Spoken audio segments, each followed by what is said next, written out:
I am woman. Here. The story of the first woman begins with Eve in the Garden of Eden, where she first discovered that she bore a unique relationship to God, the supreme power in the universe. The great reality is not that she came from the side of Adam, but that God created her and brought her woman nature into being. The divine purpose relative to woman is found in the first part of the first story of the creation.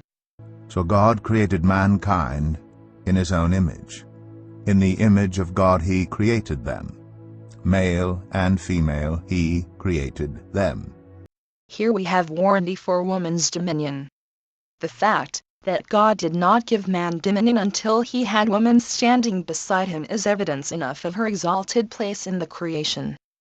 All Bible scholars concede that the story of creation was conceived by an ancient people, to whom great truths about the spiritual universe in which they lived were becoming known. How these truths became known and why, scholars cannot answer. Nor do they try to answer all the questions concerning the creation of the first woman. The significant fact is that this first woman was set in a pattern of sublime religious truths. The magnificent theme of the story is that God, seeing the incompleteness of man standing alone, wanted to find a helper for him. Not having found this helper in all created things, such as the birds of the air or the beasts of the field, God was obliged to make for man a helper who was his equal, and who shared in the same processes of creation in which he shared. And so God created this helper Eve, whose name means life, not from the animal kingdom, but from the side of Adam himself. The symbolism of the side is that it was taken from the place nearest to Adam's heart, thus indicating the close relationship of man and woman. The real essence of the story is that man and woman were made for each other, that woman is bone of his bone and flesh of his flesh, therefore they are not all that God intended them to be until they are together. The oneness of man and woman in true marriage comes into its fullest meaning in Genesis 2:24. That is why a man leaves his father and mother and is united to his wife, and they become one flesh. Marriage emerges, not as a civil contract, but as a divine institution. In this union of Adam and Eve, all marriages become coeval with creation, fully demonstrating that the laws of morals and the laws of nature are coincident. Eve herself, like all of us, came into a universe that was immeasurable and orderly, and her creation takes on the same wonder as that of the stars, the sun, the moon, and all other things, which God created and called good. In the Genesis account, Eve is elevated to ethereal beauty and lofty dignity. As a great sculptor might strike a beautiful figure out of Parian marble, Eve arises from the side of Adam, beautiful of form and figure and with paradise as her birthplace. Milton, in his Paradise Lost, has called her queen of the universe and fairest of the fair. By poet and artist alike, she has usually been pictured with gleaming golden hair, with a face celestial in loveliness and a form strong and immortal. All of the great epics in a woman's life, her marriage, mating, and motherhood, unfold in all of their completeness in the Genesis account of Eve. The family, too, with all its joys and heartaches, comes into being, with Eve as the center of it. In Eve all the elemental questions of life, birth, and death, even sin and temptation, are shown in their human dimension. When Eve listened to the serpent, representing temptation, she followed, not the will of God, but the path of evil. When she ate the fruit from the forbidden tree, she acted independently of God, in whose image she had been created. From God, who watched over her truest interests, she turned to a serpent, which distorted the truth regarding the fruit God had forbidden. The serpent beguiled Eve by telling her that if she would eat of the forbidden fruit, she would gain for herself new delights.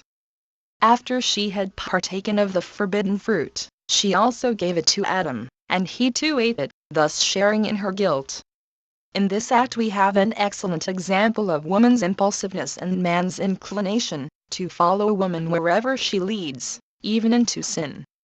Eve with Adam hid from the presence of God, for they knew they had done wrong. Afterward, when Eve told God that the serpent beguiled me, and I did eat, She displayed the natural tendency of woman to blame, not herself for her wrongdoings, but those around her. Though Eve fell far short of the ideal in womanhood, she rose to the dream of her destiny, as a wife and mother.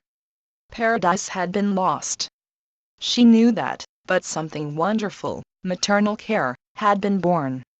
In Eve, motherhood became a great sacrifice and a sublime service. The winged creatures and the animals of the Garden of Eden achieved their motherhood lightly, but for Eve, though motherhood often was achieved at the price of anguish, it became her sacred responsibility. In the birth of her first son Cain and her second son Abel, Eve experienced all the pains of childbirth, never forgetting perhaps what God had said when she ate of the forbidden fruit, "I will multiply your pain in childbirth." When her first son was born, we know that Eve, like all mothers, also experienced great joy. The whole world had been recreated, and she could exclaim, "I have gotten a man from the Lord." Here are the sublimest words from the lips of Eve, who named her first son Cain, meaning gotten or acquired. Eve realized that her child came not merely from her flesh but from God Himself. Her positive assertion of this makes us certain that God, and not the serpent, now ruled over her life. Later Eve gave birth to a second son, Abel, meaning breath or fading away. The first mother saw her sons grow to be as different in nature as in interests. Early she discerned signs of jealousy between them. Finally Cain, her first son and most beloved, killed his brother Abel. Though the story does not furnish details, we can picture this first mother as experiencing all the anxieties, heartaches, and torments suffered by other mothers of wicked sons down the centuries of time. Yet Eve knew that God was still in this universe which He had created. In a few years she was to see the fulfillment of His plan in her own life. Cain married and Eve had a grandchild, Enoch, as well as other heirs. A long interval elapsed. Adam, we are told, was 130 years old when Eve, who could not have been much younger, gave birth to Seth, his name meaning to appoint or to establish. And she took new courage in the fact, we know, for she said, "God hath appointed me another seed instead of Abel, whom Cain slew." A great seed this was to be, for the ancestry of Jesus Christ was to be traced back to the line of Seth. Other sons and daughters were born to Adam of Eve, though the other children's names are not listed. But after her time for childbearing passed, Eve's story merged into that of her children. She lived on in Seth, the strongest of her children, and in the great line of Seth's descendants, who called upon the name of the Lord.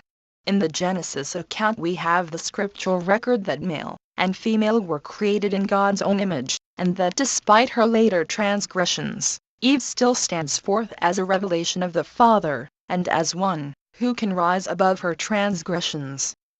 I am woman.